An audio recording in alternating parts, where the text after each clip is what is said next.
You know, I always tell you about my books as though it's some big deal. Gee, I've got a dozen best-selling books. There's a really best-selling book that's quite old that I want to expound on in today's show. Why was leavening and yeast and mildew so bad in that book, but so good for us to consume today? We'll ask that question. In the middle of the show, Dr. John Ganino is a friend of mine. He's a local physician that I send business to. And sometimes, folks, when you approach serious health problems naturally and nutritionally, you can see miraculous or semi-miraculous results. Jane is one such patient. She'll be in, and Dr. Ganino will be in today. All that and more on this Know the Cause. My name is Doug Kaufmann. For the past 40 years, I've dedicated my life and even my career to finding the root cause of disease. Join me in a team of physicians, pharmacists, and scientists, and soon you too will know the cause.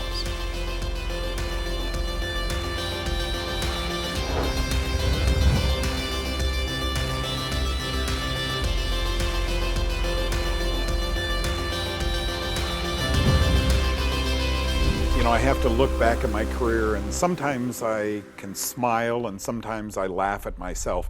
A couple of decades ago, I was being interviewed on a Christian television station. It was before I started this show.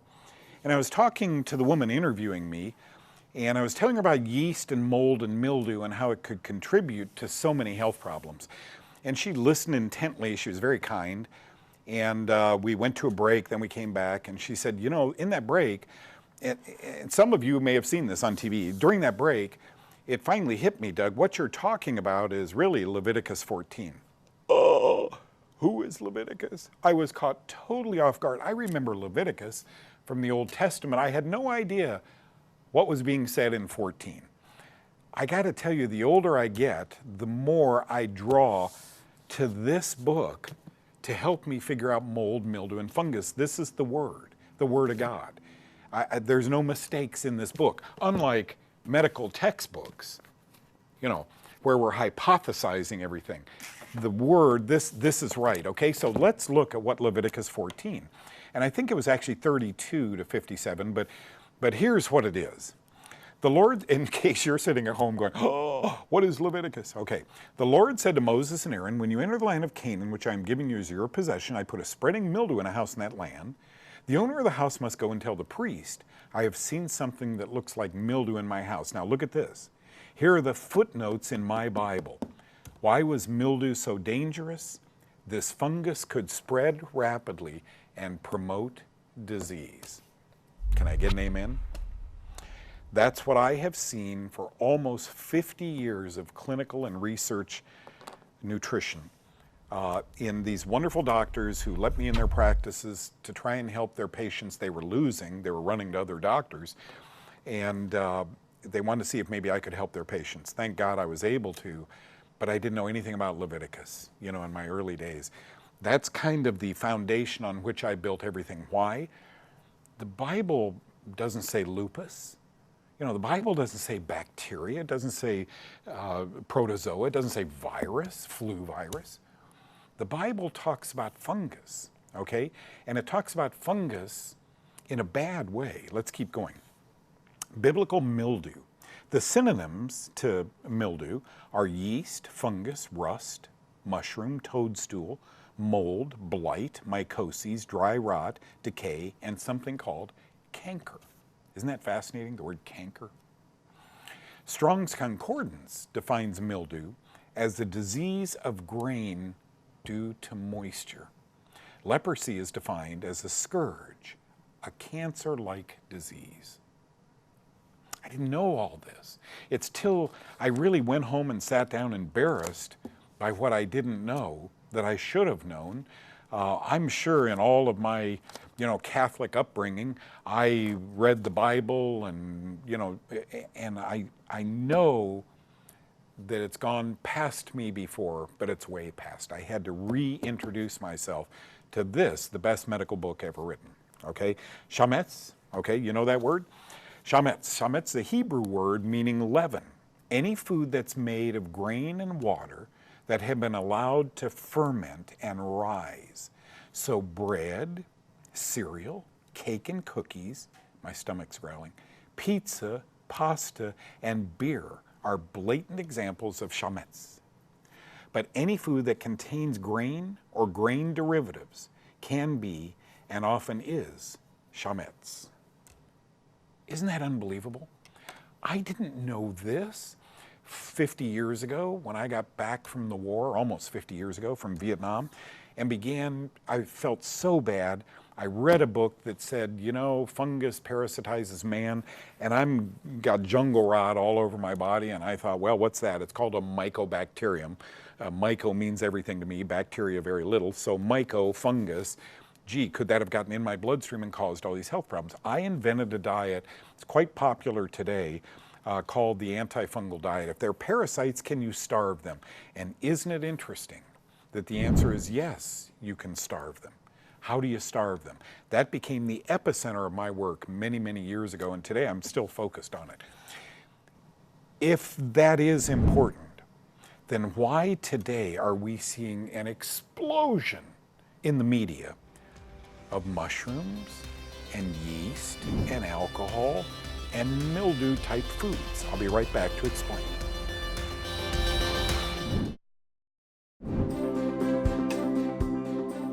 We're talking on the last segment in this one about biblical mildew, right? It just boggles my mind when you read excerpts from or the Bible with fungus and ill health in mind, okay? So a runaway best-selling book, took about 1,500 years to write, had 400 authors, and we call it the Holy Bible. Now, folks, you take a medical book, a lot of hypotheses, a lot of good science in these old medical books. Nothing like this. This is hypothetical. This, to me, is fact, okay? So when I see leavening and yeast, and don't be like the yeast of the Pharisees. Don't do that. Don't spread that evil, okay? That, to me, is fact. Okay, so we've got the runaway bestseller. The words yeast or leaven appear 39 times in the Holy Bible, 22 times in the Old Testament, 17 times in the New Testament, with one exception, and that is Matthew. That's a fascinating read, by the way. Matthew 13:33, leaven or yeast represented sin or evil. And yet, when I walk into a food store today, there are now rows of kefir and kombucha. Wasn't there 10 years ago. Now there's rows of them. And there are medicinal mushrooms in health food stores. And I've got to tell you, Doug's hypotheses, there are thousands of research papers on fungi that help people get better. Yeast, in brewer's yeast, cereal that you eat in the morning. There is a reason for that, folks. These people aren't lying. They really do enjoy great health. The researchers are telling the truth. Man, 80% of these people in another country who took tiny bits of mushroom had their cancer disappear. I'm into that. Why? The laws that govern homeopathy, an older field of medicine, older field of science, say treat like for like. So if the lump on your neck, if your arthritis, if your tummy problems, if your bones aching have to do with mold, which I think most of them do, then treat like for like, okay? Eat yeast and fungus. Why is it that every healthy food today must have yeast or fungus in it? Let me tell you what I mean by that. But folks, before I go there, know that sometimes the experts are wrong, okay? The world is flat. The Titanic is unsinkable. The hydrogen in the Hindenburg burned quickly and safely. Don't worry about it. Can't hurt anyone. In 1949, 80% of doctors smoked Camel cigarettes. My point in all of that is sometimes the experts are wrong. I don't think they are with mushroom, shaga, and various kefir drinks that use yeast as a starter. Because I think these are helping people, hundreds of millions of people have yeast problems. Their doctors, I don't believe, know that, but I believe it's fact, they do. That's why so many reports are being written on these things. Look at this. Drinking alcohol in moderation is okay. Many websites, American Cancer, American Heart, they all say, hey, drink a couple of drinks a day if you're a man, one a day if you're a woman. Kombucha is healthy, but it's yeast fermentation.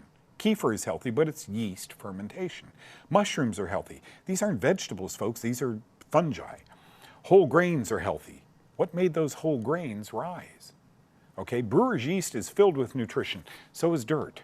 And I'm not, please don't believe I'm being facetious here.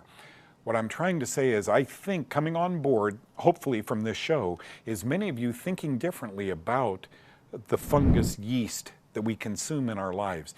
Maybe the reason we really do feel well, and science is proving they work, is because the etiology of your health problems are yeast. Okay? I exercise regularly because two things really scare me: high blood pressure and high blood pressure medications. Okay, Clay's going to join us and teach us about hypertension. Then Dr. John Ganino with Jane. You're going to love this. Watch. Hi, and welcome to the Nutrition News Minute. I'm Clay C. Cross. Now, have you ever had one of those stressful days or been around that certain person that really gets your blood boiling? We all have, but we need to be aware of what happens when we inadvertently trigger that high blood pressure in our system. Now, another name for high blood pressure is hypertension. As we know, hypertension can lead to several health problems and increases the risk of a stroke, heart disease, or even death. Now, blood pressure is simply the force of active blood flow against the walls of the blood vessels. The pressure will depend on the force exerted by our heart and the resistance of the blood vessels. Most of the time, our high blood pressure is caused by environmental stresses in our lives, but sometimes it can be caused by our diet or other underlying medical conditions like kidney disease or diabetes. Heredity may also be a contributing factor as well. Normal blood pressure is typically 120 over 80 millimeters of mercury, but when hypertension is at play, the blood pressure has a higher reading, such as 130 over 80 millimeters of mercury, according to the American Heart Association. We can somewhat regulate high blood pressure simply by the lifestyle choices that we participate in. These include engage in a 30-minute workout at least 5 days a week, including walking, jogging, cycling, or swimming. Follow a heart-healthy diet, including a reduced salt and bad fat intake. Avoid smoking and drinking alcohol, of course. And lastly, and the one I think may be the most challenging, is keeping your stress level down. Of course, we all deal with stressful situations often, and it's how we react and respond to these situations that will make the difference in reducing high blood pressure. So the next time your blood begins to boil with high anxiety, think eliminate the stress, reduce the blood pressure. For the Nutrition News Minute, I'm Clay C. Cross.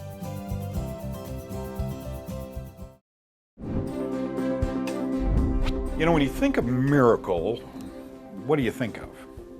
You think of a medical practice. Miracles do happen in medical practices. They happen every day to very fortunate people. Such a person is Jane Rush.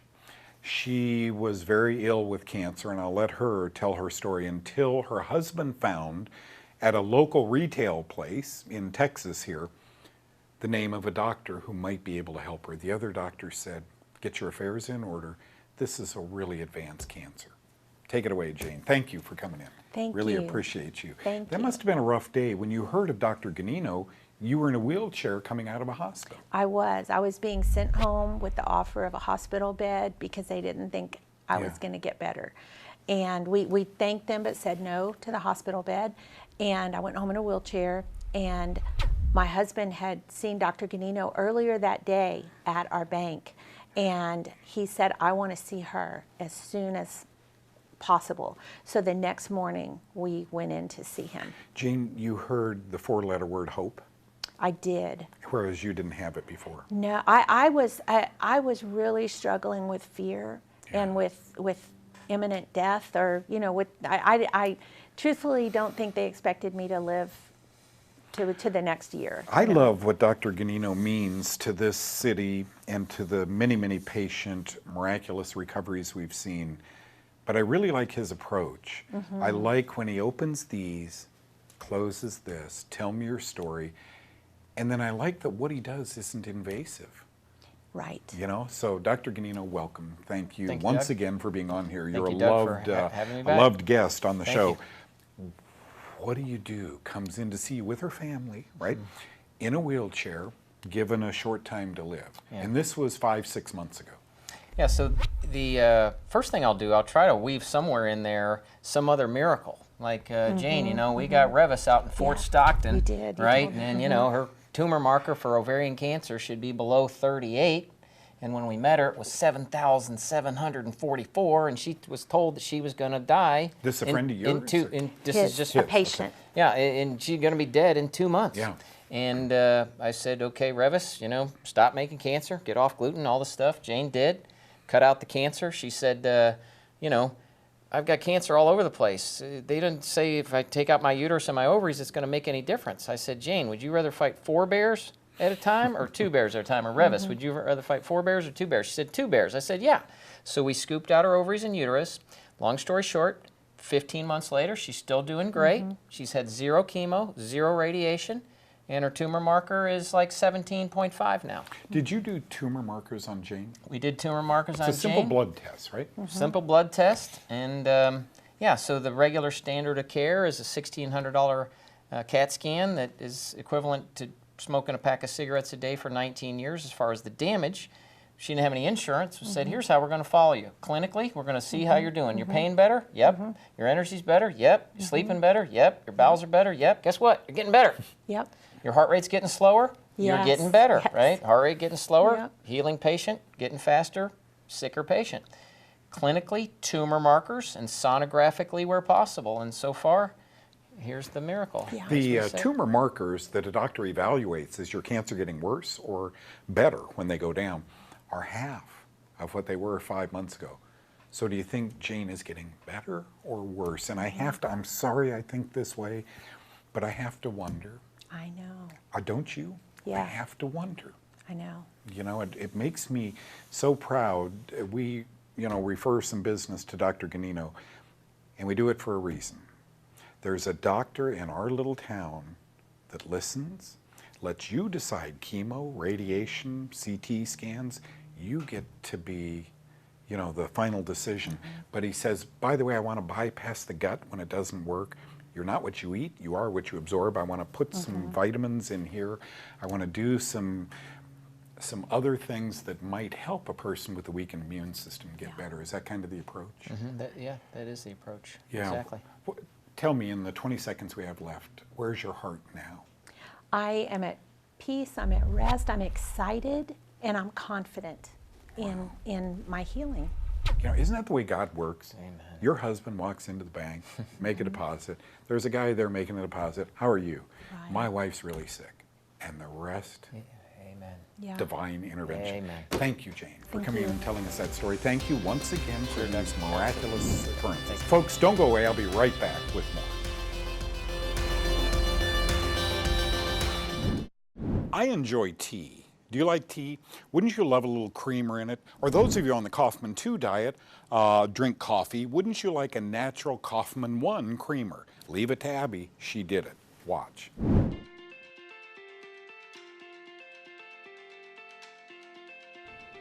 Guys, I don't know about you, but I love coffee. I've loved coffee since I was in middle school. I know, it's terrible. It's probably why I'm so short. But I didn't realize until I got into the Kaufmann diet that I don't just love coffee, I love coffee creamer. And I really think that's the problem. I just want sugar. I want something sweet in my coffee. I don't like just regular black bean juice coffee. So I need something to add into it. So I went ahead and figured out how to make my own at-home coffee creamer. And I'm gonna show you how to do that today in my kitchen. First things you wanna do for your base, get yourself a nice glass jar. I've got 1 can of coconut cream, or coconut milk, sorry. I'm using the full fat kind. If you wanna use the low fat kind, you can. It's up to you. And then I've got half a cup of heavy cream. If you want this to be dairy-free, you can just replace the heavy cream with something like almond milk or cashew milk or something like that. Then we're gonna add about 20 to 30 drops of stevia, depending on how sweet you want it. If you don't want it sweet, you don't have to add it at all. If you want it to be a little more sweet, just adjust it accordingly. It comes to be about 2 little vials full. All right. Then all you do is put it on the top, shake it up, and you have your basic coffee creamer. You can add all sorts of different spices and flavorings to this. The one I'm going to show you how to make today is one of my favorites. It's a pumpkin spice. So I'm going to add in some cinnamon. got here? We got some nutmeg. Got some ground cloves. And some powdered ginger. And I'm just going to screw on the top. Give it a good shake. Shake it up a little bit more. And there you go. You've got your pumpkin spice coffee creamer. This is a great way to add extra spices that are great for the Kaufmann diet, that starve fungus, everything like that, and you don't have to feel guilty about getting all that extra sugar or anything like that in your coffee creamer. Pour that in. Oh, so good. So excited.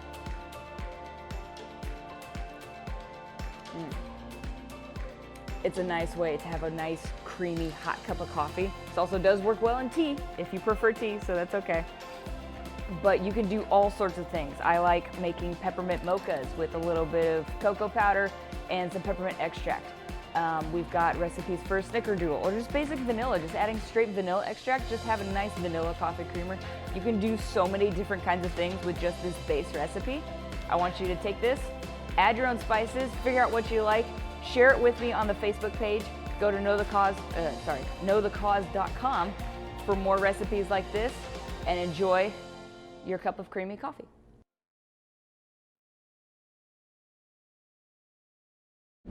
You know, as the host of this show, I get to really see a lot of miracles. I invite a lot of doctors in to talk about nutrition, supplements, exercise, etc. You know that. Dr. John Ganino, when he came that day, we actually recorded a couple of these miraculous patients. Thank you, Dr. Ganino, and best of luck to all his patients. Wonderful people. Thank you also, Clay. Hypertension. How about that? You know, antihypertensive drugs really scare me. Biblical mildew, mold, mildew, fungus, leavening. Why so bad then and so good today? I just have to ask the question. And thank you, Abby. We finally all have a Kaufmann 1 friendly creamer. God bless you, folks. Thanks for telling your friends to know the cause.